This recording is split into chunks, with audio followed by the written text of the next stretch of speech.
ఎలా అండి? అందరూ ఎలా ఉన్నారు? ఈ వ్లాగ్ అయితే చూసేయండి. ఇదొచ్చేసి ఇప్పుడు ఆషాఢ మాసం జరుగుతుంది కదా! ఆ ఆషాఢ మాసంలో ఆడపిల్లలు అమ్మవారికి సారైతే పెడతారు. అంటే ఏ ఇంటి ఆడపిల్లలు అదే వాళ్ళ ఇంటి పేరుని బట్టి వాళ్ళకొక దేవత అయితే ఉంటారు కదా!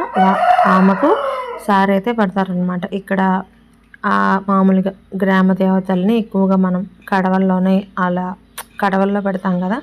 సో ఇంకా ఆ కడవనైతే బయటకు తీసుకొచ్చి దానిలో ఉన్న సామానంతా చక్కగా నీట్‌గా అయితే కడిగారు. కడిగేసి ఆ కడవకు కూడా చక్కగా పసుపు, కుంకుమ అయితే పెట్టేశారనమాట.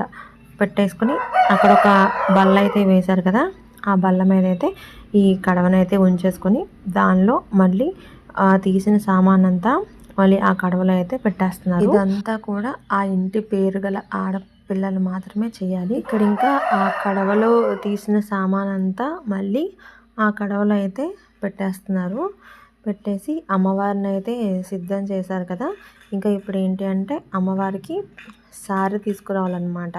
సారె అంటే నైవేద్యము, అలాగే చీర, పసుపు ఇవన్నీ వేరే ఇంట్లో ఉన్నాయి. అవన్నీ తీసుకురావడానికి అయితే వెళ్ళాము. అక్కడ నుంచి అవన్నీ తీసుకొచ్చేసి అమ్మవారికి ఆ చీర, ఆ నైవేద్యం అవన్నీ సమర్పించేసి ఇంకా అమ్మవారికి అయితే ఇంకా అవన్నీ ఆమెకు సమర్పించేశాక ఇంకొకళ్ళని అయితే వెళ్ళి దండం పెట్టుకోమన్నారు.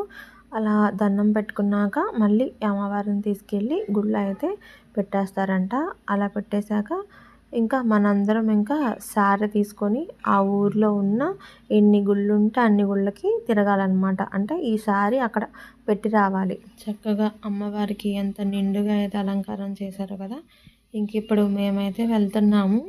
ఆ బిందెలలో సలిమిడైతే ఉంది. అంటే ఒక్కొక్క గుడికి ఒక్కొక్క బిందెలో నుంచి సలిమిడి తీసి పెట్టాలంట.